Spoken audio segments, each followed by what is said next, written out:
My goal in opening up my jewelry store was really to create a place that I would feel comfortable shopping, because in all of my years of following my mom around shopping for jewelry or even shopping for my own engagement ring, I always thought that jewelry was very intimidating. And I thought there has to be a way to change that environment, and that was the primary driver behind creating Revolution.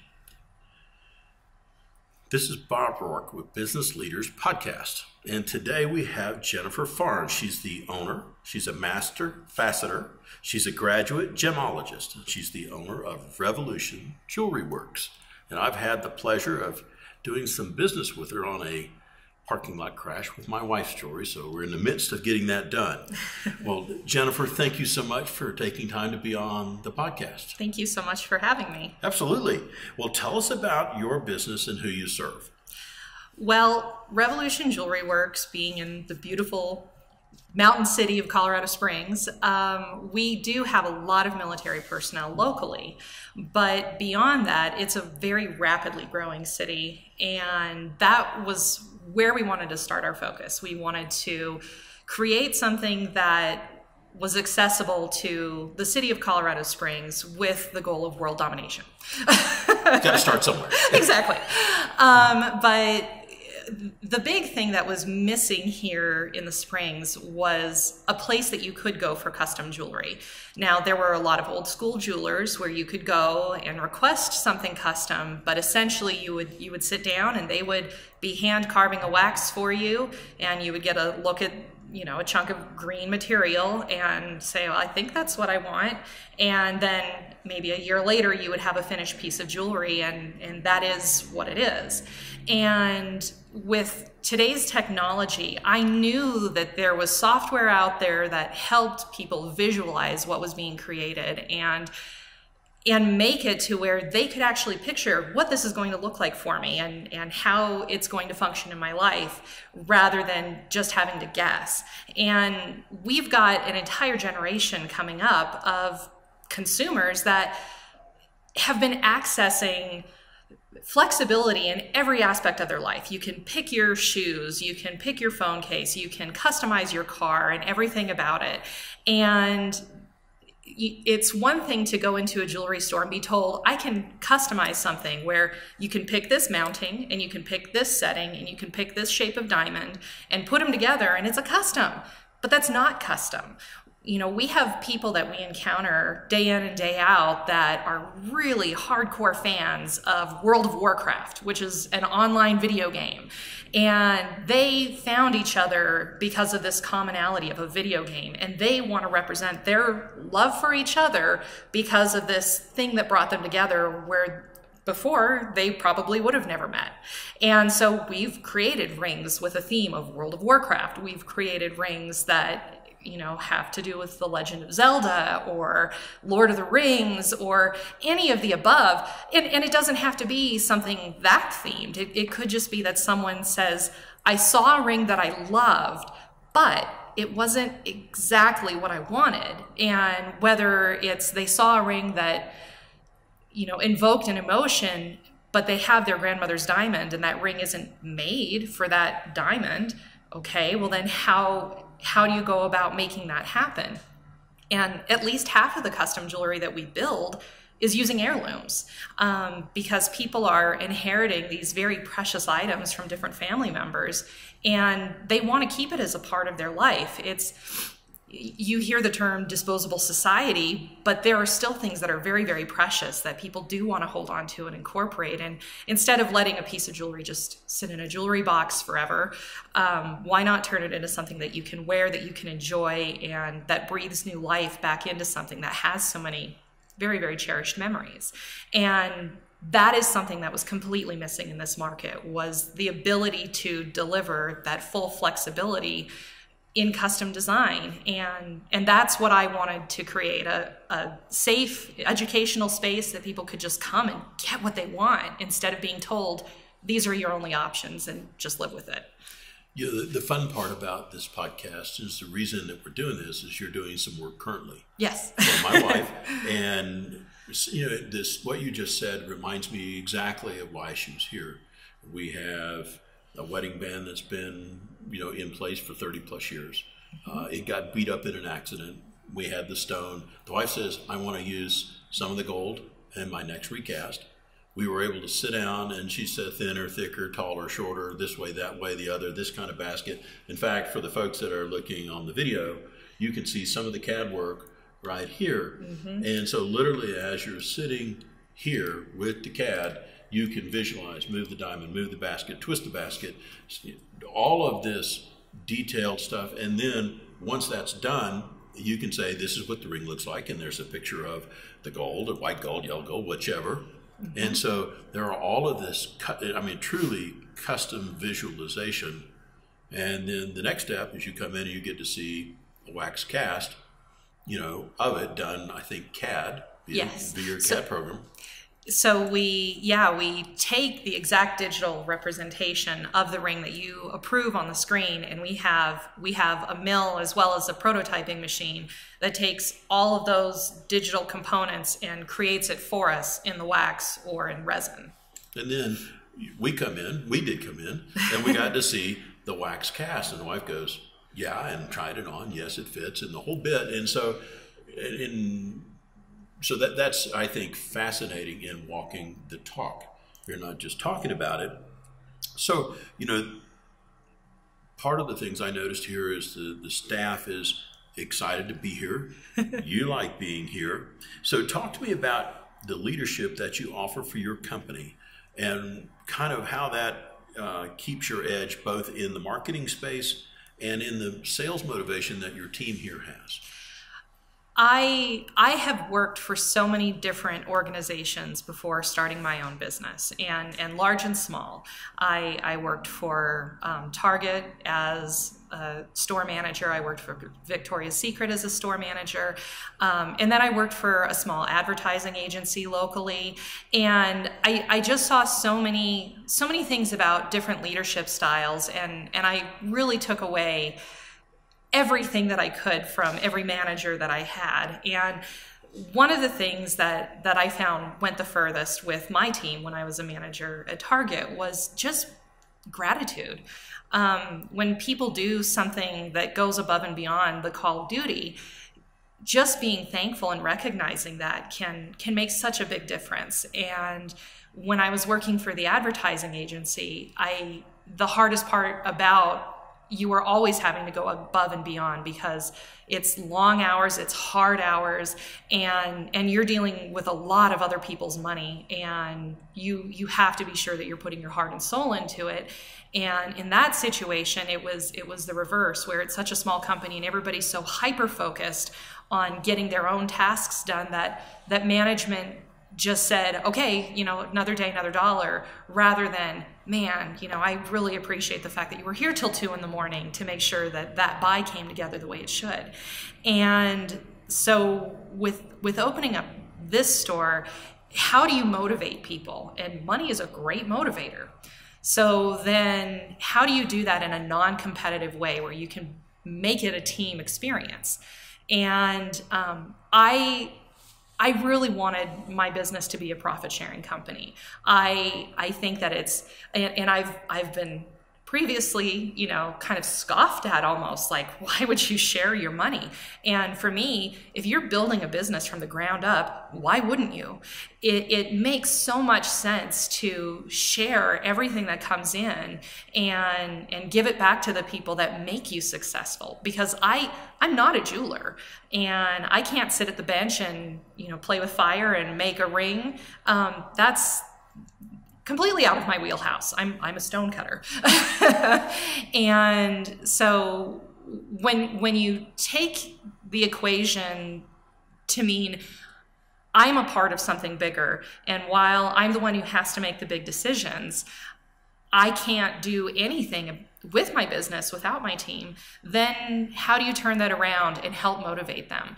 And with the profit sharing model that we have, it puts the ownership in the hands of everybody that works here. So if instead of me micromanaging and having my fingers in everything, I can trust my shop that if they see something that's not running efficiently and they know that it's losing money for the business, they say, that's money out of my pocket. So how do we fix it?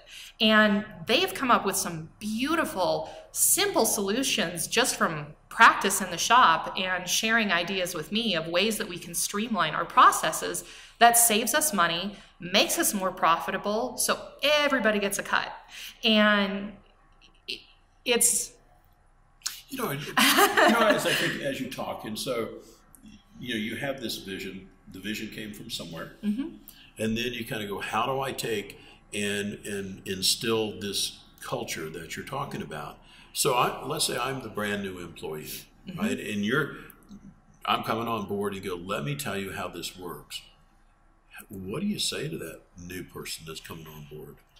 We have weekly meetings. But we, from the very beginning, when we're starting training with a new person, we always say, whatever experiences you've had in the past with management, don't even think about that as a part of the equation. Think of this as your safe space. This is your second home. This is where, we spend as much time with each other as we do with our spouses. And so when someone is coming into the business, this is your secondary safe space, and this is where you can share your ideas. And a part of it is, as an owner and as a manager, you have to be willing to listen, because you never know when the next big idea is the one that saves your business. And just because it doesn't come from your own brain doesn't mean that somebody in your company doesn't see a way to fix a problem. So if you put on blinders and you look away from all of the opportunities that could be right in front of you because they're suggestions from your team, you can't let pride get in the way. You have to be willing to take it from somebody else's perspective and say, maybe I am approaching this wrong. Maybe I am thinking about this wrong. And let them be a part of the tools that fix the problems that you may have, or just expand on the successes that you're having and make them even more successful. Well, you and I talked briefly about this before the episode, that it's not just what you're talking about. You can see it in the growth of your company, because you've doubled, right, in the past couple of years. So we started almost 6 years ago with our first year's projections of 200,000. And for a jewelry store in our city, that would be a pretty successful year. Our first year, we did 405,000. So double what we projected, and then it was, where do we go from here? And it was putting projections out there, but working towards those goals. How do we appeal to more customers? And a big part of that is customer satisfaction. People are going to share a very good experience with other people, and that's a big factor in growth of any business. Well, I want to jump in real quick. Like we were talking about before we started recording, this coming Friday, you guys are going to do the casting of my wife's ring. So we're going to go from the waxed to the metal, and you guys said, would you like to come in and watch? Yeah. I'm going like, who else does that? And so, it's part of the experience, and my wife is highly excited about coming in and being able to be part of that. And I think that is very, very key, because in so many situations, you never get to see into a workshop what that environment is like. Well, that reminds me of a chef's kitchen. Yeah. When it's open. Mm-hmm. Yeah, and we had the wraparound windows because jewelry manufacturing is dirty business, and we want people to be able to see that. But we, in a very small way, we end up being a part of people's lives for the rest of their lives.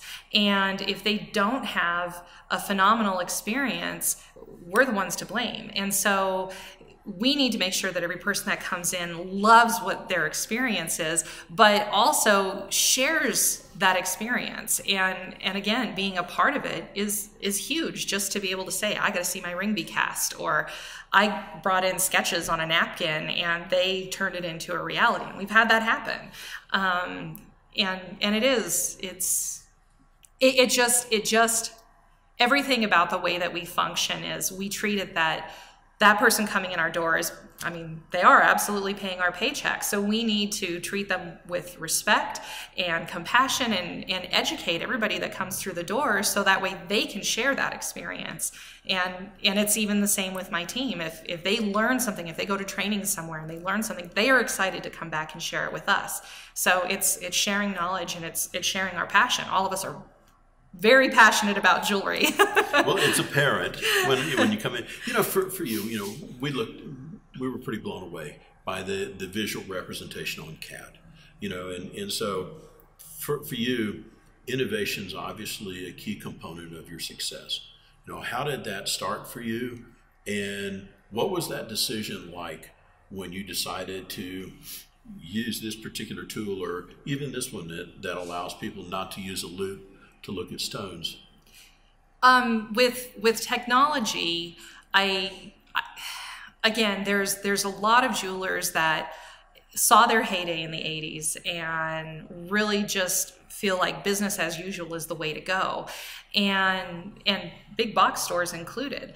But we are just finding that the technology that's out there really makes everything as the sky is the limit. Now, we've had people come in that have bought their own CAD software and tried to design a ring, and it doesn't quite work the same way, because when you scale it down, what you see on the screen versus in reality, you always have to be respectful of metal tolerances and, I mean, just size in general when you're on a computer monitor versus when you're creating a jewelry piece. The technology that we invested in, we had the opportunity through the years. Pedro, the very first jeweler that I ever started with, actually got his training back in 2007 when the software that we use was brand new, and he was working for a jewelry store in Wisconsin, and they just said, okay, everybody's going to learn this type of CAD software, and we're going to take it and run with it. So when he came on board, he shared the knowledge of CAD. It got me excited about it. Now, my husband had experience in other CAD design software, more for architecture and things like that, but it was software that was absolutely necessary. And the big reason being, people are very visual, and it's really difficult if you're building a business that has very little inventory to help people visualize what it is they're buying into. And there's no better way than to be able to give them a picture. And in a lot, I mean, you even saw how we can put a hand model into the picture that's the size of the hand of the person who's going to be wearing it, to say, scale-wise, this is what this is going to look like. And if you go into a store and you're seeing production jewelry, you're going to see the same thing from store to store to store, because 90% of what's in big box stores all comes from the same 3 countries and same 20 manufacturers, and that's it. And that's why people sometimes come in here almost feeling exhausted, because they've gone to every big box store in the mall and all of the larger stores in the city, and that was my wife's experience. Yeah. Yes. Here's the mount, here's the basket. Geez, let's see if we can, or would you like this particular? And it was, that's not what you're looking for. And so because we don't have that live inventory, we just had to have a way to be able to share with people, this is what you're investing in, this is what you're looking at, this is what you're planning for, and help kind of hold their hand and say, even with what you're seeing on the screen, we can make little changes. We include 2 hours of CAD design changes in every design that we do. And then even when we go to wax, once somebody sees it and holds it and can really interpret the proportions, if there's changes that they want to make from there, then they can. But if it was a hand-carved piece, not so much. You can add a little wax. Right. The thing I think is interesting, and I had thought about it a lot, is the ownership of the experience by the guest. Because you kind of go, that's my design. Yes. Regardless of whether it came through on CAD or whether you were driving the CAD design at the time, they go, well, I tweaked it here and tweaked it there and this and that and the other, and that's my design. Shifting gears a bit, I'm thinking about your growth curve. And so, you have this particular management insight that you got from your previous experiences.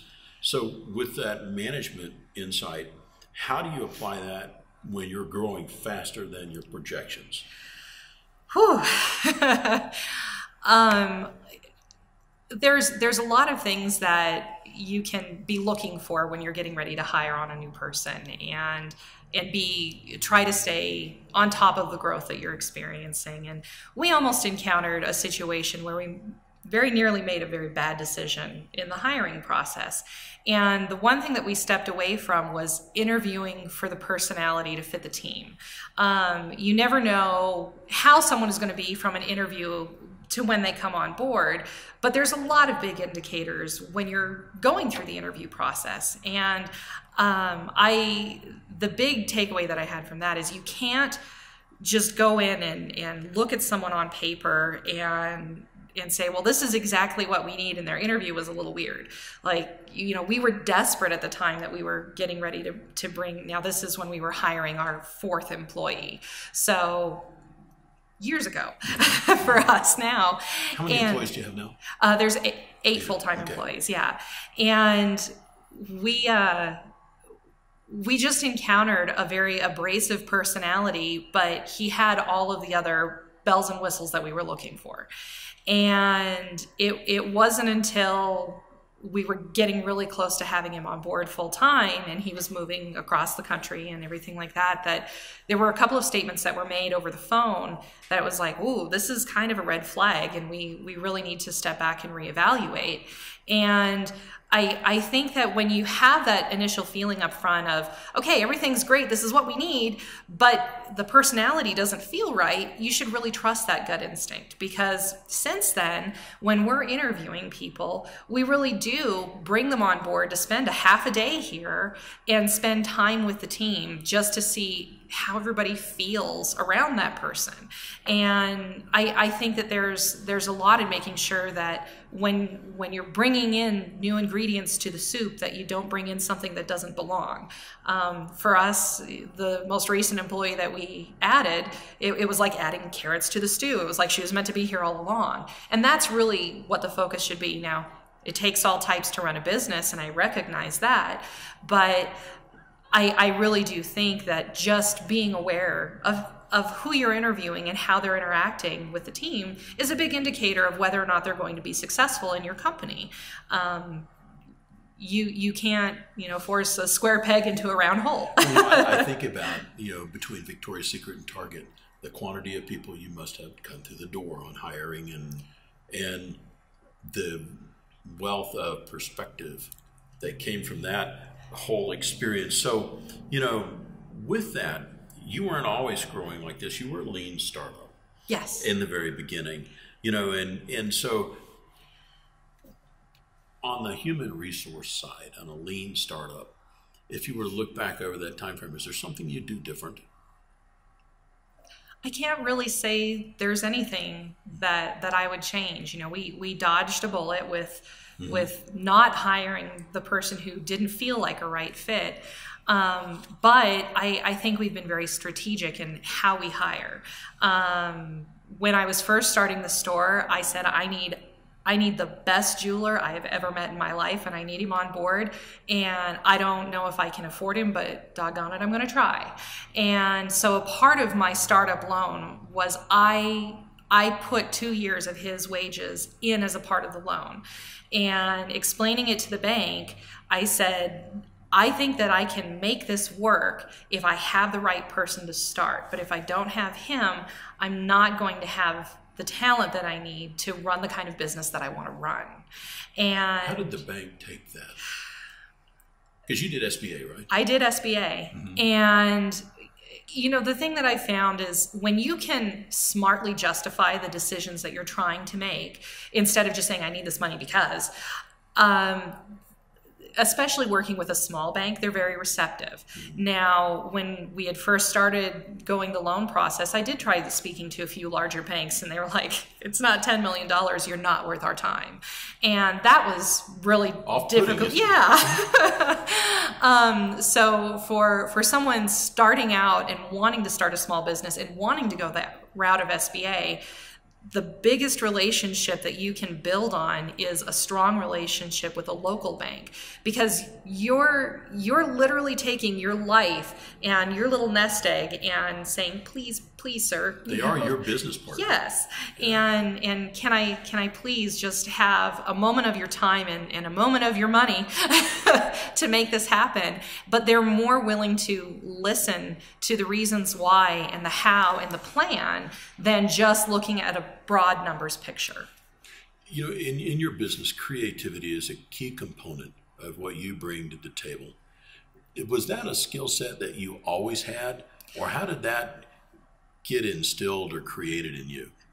I grew up in a very unusual household. My mother was a painter, and my father actually built bakeries for a living, and large-scale bakeries, the ones that do 500,000 loaves a day. But when he got ready to retire from that business, he had a plan to, I'm going to go into building homes, and we're going to move out into the country, and we're going to make it work. And it was scary there for a couple of years. My brothers are significantly older than me and were long since out of the house and married, and I was a teenager. And there was a winter that if my dad hadn't shot a deer while hunting, we wouldn't have had meat on the table. And my family was a very proud family. And so it was, we're not going to go the route of seeking help from anybody or anything. We're going to figure out how to make this work, and we have to make this work or we're going to starve. And that was hard because as a teenager, you know, everybody's about the brand names and things like that. And I was the kid that we were starving. And I saw my dad's entrepreneurial spirit, where he said, okay, if I can't build homes and if I can't figure out how to find business, then I'm going to find another way to bring money into this household. And so he started subcontracting services anywhere he could. You know, somebody had a broken water pipe and they couldn't afford a plumber. You know, he would go in and he would help for $50. And, you know, yeah, it's unlicensed contracting, and we could get into another tangent on that, but it was this is how we're going to survive. And so even with starting up this business, I remember that, and my big takeaway was when my husband was letting me put everything on the line, our house, our retirement, our cars, our everything that we had, you know, just set aside through the years and risk it all.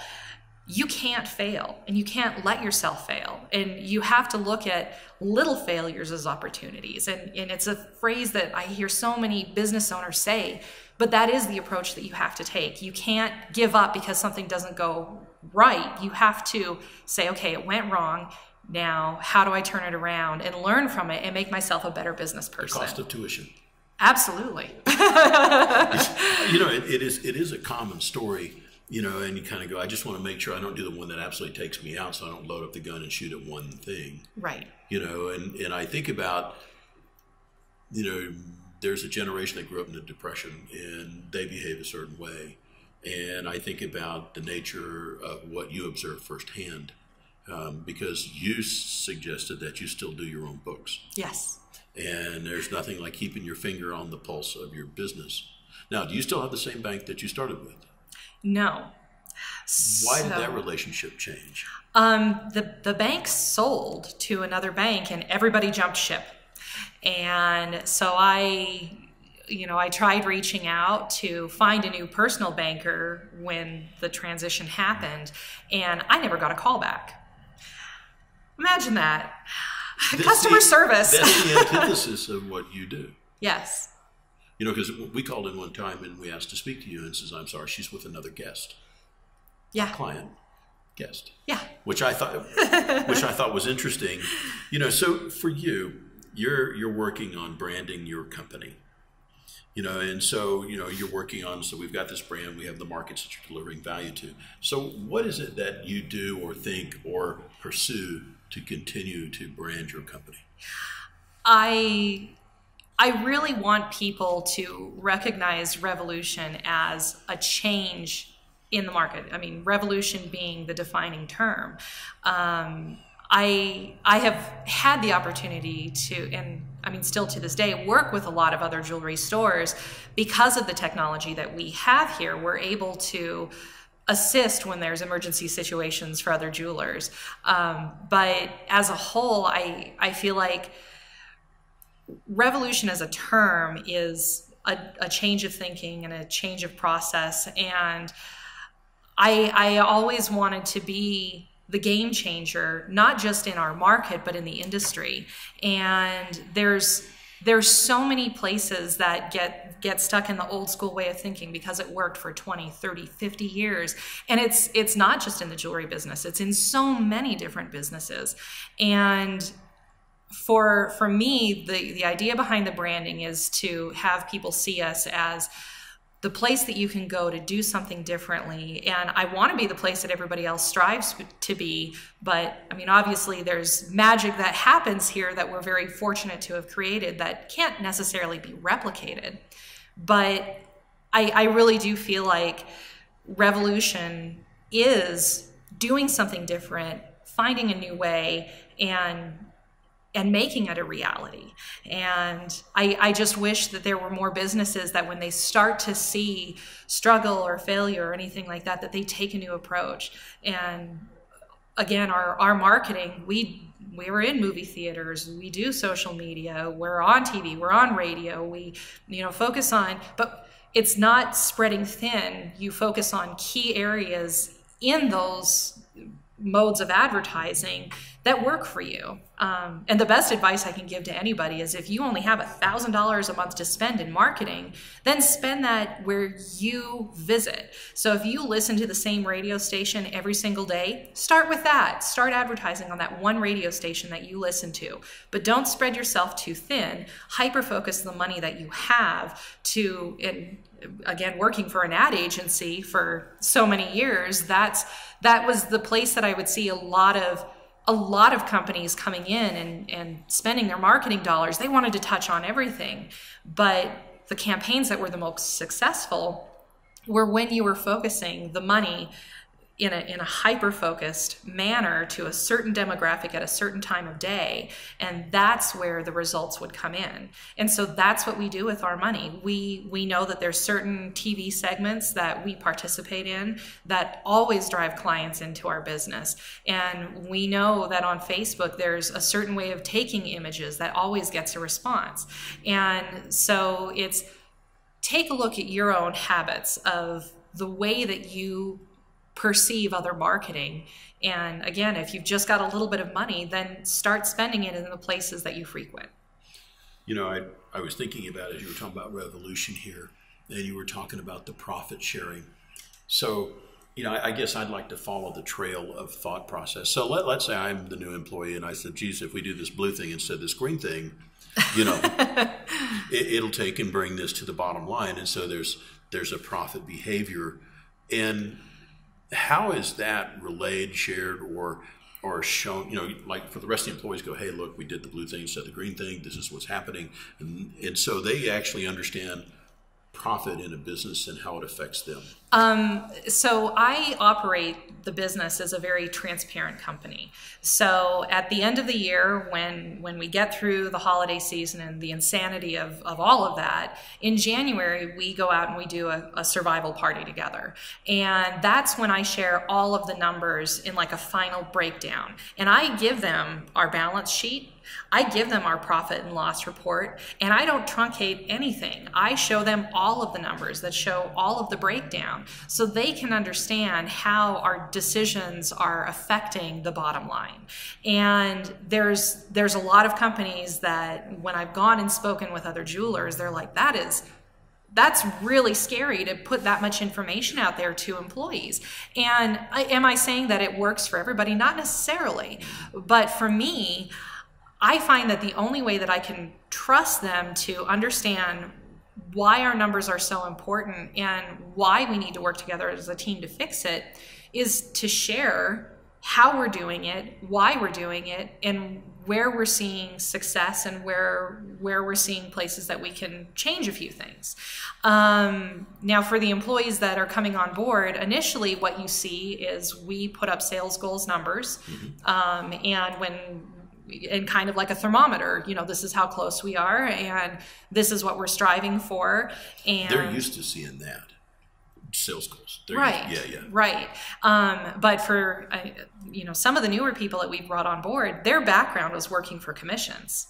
And, there's months that you live very, very thin because it's a slow season. And then, again, in the jewelry business, the holidays roll around and you get commission checks in, the $10,000 range. And for me, I want everybody to work towards that bonus at the end of the year as their extra.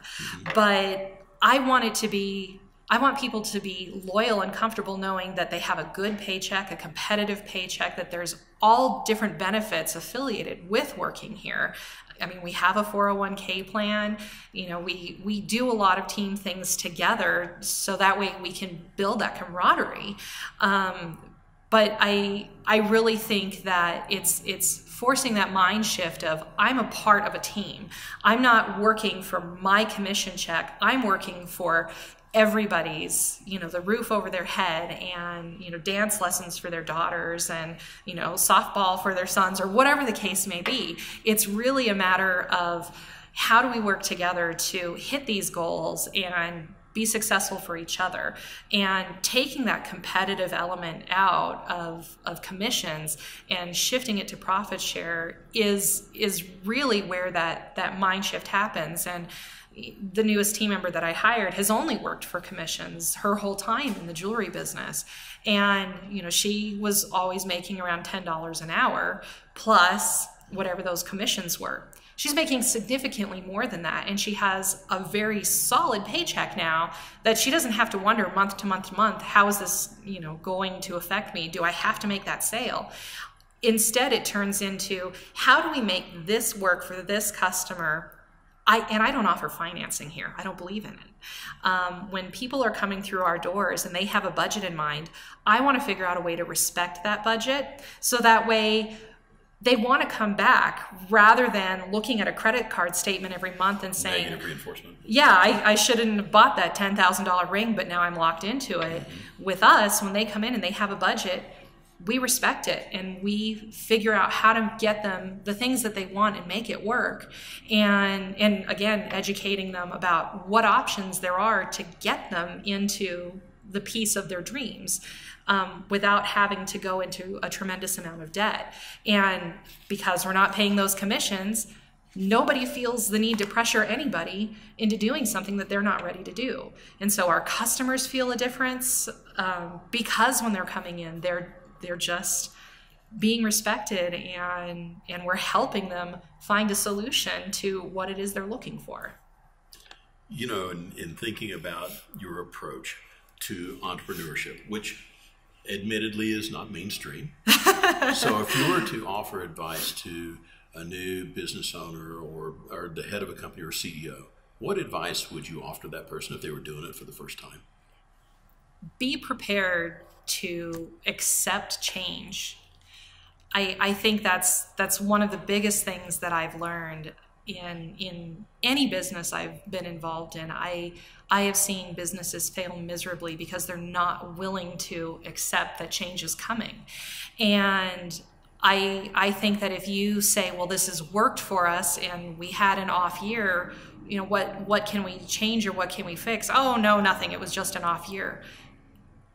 There's more happening if you have something that's a little bit off. And I think recognizing that and adapting to it, identifying what that problem is. And for us, we've always experienced growth and we've always had profitability, knock on wood.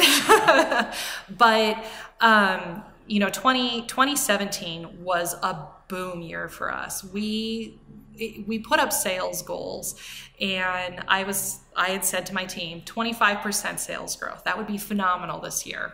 And my head jeweler in the back said, well, what are you going to do if we do 35% growth?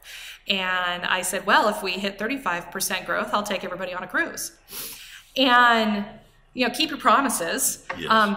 Because they did it. We had 38% growth that year, which is mind-boggling to me. And so putting that number up and everybody realizing what had just happened, and it was mid-December, we still had 2 weeks in the year to go, and we had hit that number. To be able to celebrate together, to be able to, when you again, growing up in the way that I grew up, it was an environment where your handshake is your bond and your word is your bond. And I really do believe that more entrepreneurs and small business owners need to do that. If you say you're going to do something and your team helps you make that happen, then do it. Stick to it. Yeah, it's not what you say, it's what you do. Absolutely. Absolutely.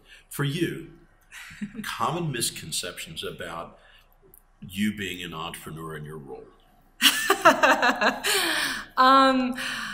I have a lot of other business owners locally that I have different lunch meetings with because they need help with marketing or they need help with team management. And I think that being a mentor, when you found something that works, is very important to help people learn from the mistakes that you've made, or just to be a shoulder to cry on, because that happens a lot in this business.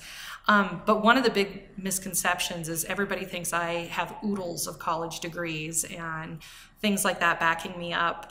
And it's not something that I normally ever share, but I have no college degree. I have barely a college education. I went to school for 1 semester and realized that college wasn't for me. I am a very focused person that I find I get the most gratification out of what I'm doing when I'm working with my hands and I'm sharing knowledge. And when you think, 100 years ago, 500 years ago, 1,000 years ago, universities really weren't a thing. And the way that people get better is by sharing knowledge and learning from each other. And I think that there is this big paradigm shift that's coming because we've had such a dramatic loss of hands-on labor force, and that's why so many jobs have gone overseas, but it doesn't need to be that way. In the United States, there's this tremendous opportunity for people to be willing to share knowledge of hands-on labor. The apprentice program, which you are a product of. Yes, I am. Let's talk about your passion. So being the youngest child of 3, my brothers were forced to drag along their baby sister when they were doing extracurricular activities. And I had one brother that was very interested in fossil hunting and mineral hunting. And so growing up, I was always drug around behind my brothers, and I was digging in the dirt looking for crystals. And I loved it. And it was just a really cool hobby. When my husband and I got married, I wanted to introduce him to what's now commonly known as rock hounding, and take him to a couple of public dig sites where you pay a fee and you spend a day playing in the dirt and pulling out crystals. And that is what led into my apprenticeship opportunity. For our 1-year anniversary, my husband was talking about getting me a pendant. And he said, why don't we have one of those crystals that we found together cut? Well, I know that rocks come out of the ground one way and you buy them in a jewelry store another way, and I had never made the connection that there's somebody in between that does the cutting. And so I reached out through a local jewelry store and just said, do you know anybody that happens to do rock cutting? And they were like, oh yeah, you need to contact this person. So I called this gentleman, and he said, oh, sure, bring your crystals to my house. We'll sit down. We'll have a cup of coffee, and we'll take a look. And I went in thinking that I was going to meet somebody who could cut my rock. That was it. And after a couple of cups of coffee and about 3 hours, he said, if you like rocks this much, you really should learn to cut. And I was just blown away that he would even offer. And so he took me on as an apprentice, and I did quite a few classes in his basement, on this little rock cutting machine, and learning how the formulas are written and how you interpret them. And after about a month, he turned me loose, and he said, there is I mean, I helped him with a couple of repairs and did the journeyman process even. And then he just said, you need to go out and you need to pursue this. And at the time, again, working for an ad agency, I had never even thought that that was something that could happen. Yeah, that's not exactly congruent. Right. No. But I know how to explain to people what I can do. And I know how to get my name out there in a non-forceful way. And so I made a bunch of postcards, and I went through the phone book at the time, and I just started mailing out postcards to jewelers all over the state of Colorado. And within 2 years, I had to make the decision of, do I continue to pursue gem cutting, or do I continue down the path of working in advertising? And at the time, I had moved up within the ad agency to be a media buyer. And so when you're trying to balance time and decide what do you want to do, I want to follow my bliss. I want to do the thing that makes me happy and is therapeutic. And I want to sit and I want to cut rocks and I want to play with rocks all day long. And so when you start talking about how do you grow a business, it even started there, where you do right by somebody. And the number of jewelers that were sharing my information with other jewelers in different parts of the country and eventually in different parts of the world, I was getting 15 to 20 shipments a week of gemstones that needed to be repaired, that the jewelry store owner's previous cutter had gone blind or passed away, and it was a dying art. At the time, there were only about 150 full-time cutters, master faceters in the United States. Now, thank goodness, there's been this new kind of renaissance of gemstone cutting, and there's a new generation coming up that's doing it. But at the time, I was a part of the in club that could handle it, and it was all because of word of mouth and sharing the information, and it grew my business. And so for the longest time, it was just gemstone faceting, and that was from apprenticeship to journeyman to turning it into a business. That was what I did, and I did get to the point that I was making the same money doing stone cutting as I was working as a media buyer. So it was very satisfying. Yes, all day long. So looking at the business and for motivation, what keeps you going to, we were talking about down the road, you go, 20 or 30 years down the road. What keeps you motivated to look down the road? I look forward to not only meeting the children of the people that come in and buy wedding rings, and their marriage is, their family is expanding, but being a part of grandchildren and just other family members, and being involved in so many different people's lives, because we did touch them and we did have a positive impact. And there's an entire generation of people who don't know what it's like to have a family jeweler, because they're going away. And I want to bring that back, and I want to, the number of smiles and hugs and happy tears and even sad tears when, we're mourning together or celebrating together, whatever the case may be, just to be a part of that, I treasure it. And it's really easy to get out of bed in the morning and to come in and say, I'm affecting somebody in a positive way, and how can I make today even better than the last? So for you, I was going to ask you about self-talk. When you get up in the morning, some days are better than others. Oh, yeah. Some days. Yeah. So is there that internal discussion that you have, or some sort of self-talk that just keeps you fired up and going? I go back to when I was writing my first checks out of the store's account of the first money that we had made that was going out the door. I wanted to do it in a really symbolic way to remind myself where I'm starting. And the first check went to Pedro, because he was the employee he was the person who said yes. He took a risk with you. Absolutely.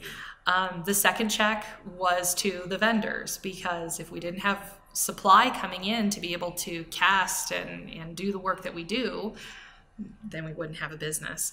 And I paid myself last.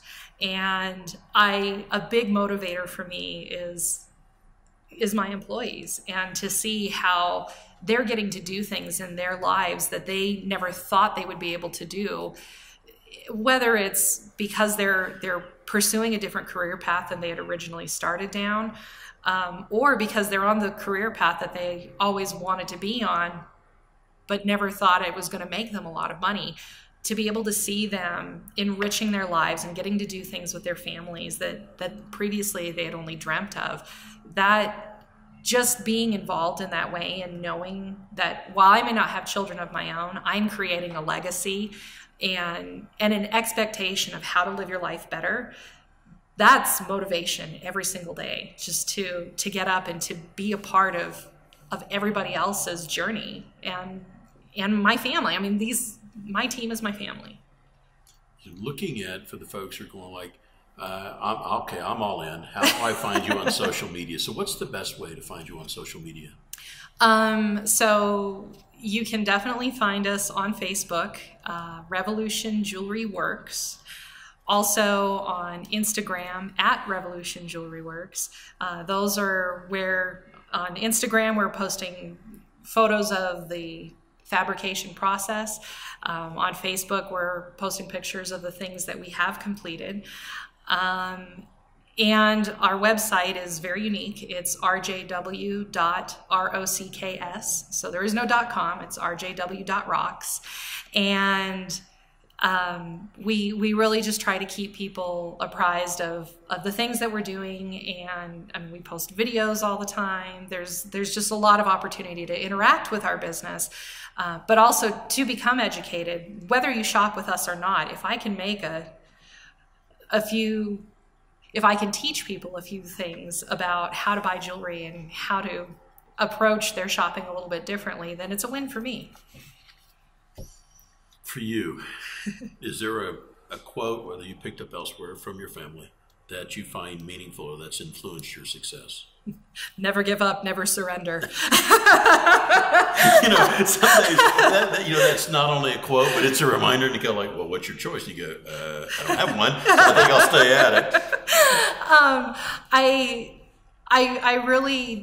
I really think that there are going to be times that it feels exhausting and it feels almost like maybe it's not rewarding, but you can't give up. If it's your dream, you can't give up on a dream.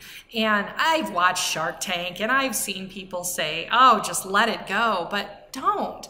If it's something that you really feel passionately about, then share it. And you may just need to change your approach, but I really do think that educating your potential consumers and sharing information and keeping your passion, that's a huge driver for success. And I really feel like it interprets to your potential customer base. So well, thinking about the future, we talked about this a little bit, advice, maybe some business intelligence, for the small business or startup that's thinking about maybe somewhere down the road, they're going to sell their business. So what type of advice might you offer about that exit thought process? We built in an exit strategy, and I say we. It was initially my husband and I, but the team has become involved as we've grown. For me, I want to create, again, a legacy where I don't want this feeling to go away when I'm ready to retire. And I think that for me, sharing my business philosophies and really encouraging my team to embrace them and see how they're working is a way to lead into the exit strategy, which is to sell the business to my team. I don't want to sell to a corporate environment that comes in and breaks down and destroys everything about what we've done. I want it to be, I'm creating wealth in my team. I'm encouraging them to save. I'm encouraging them to build their wealth. And they also know that down the road, when I am ready to retire, they are going to have the opportunity to buy the business. So if they're planning now, then they'll be able to take ownership and continue the success that we've seen. And having it out there that someday this is going to be yours, if you're in it for the long haul, is a really great way to get the right people on your team that do want to affect change and do want to see the growth of the business, because they believe as much as you do that they're going to be the owners someday. And it does make all the difference in the world. Well, Jennifer, you have been extremely forthcoming. And my comment to anybody that is listening or interested, it's a remarkable experience. We were firsthand experiencing what you do, and hence I said I have to get you on the podcast, because I thought you were unique in your approach and what you offered, and we're looking forward to telling some of the folks that are in the family of the podcasts that we have about what you do and what you bring to the table. So thank you so much for taking time. Thank you. Absolutely. And look forward to, well, we'll see you again here in a few days. Absolutely. Thanks so much. Thank you. You bet.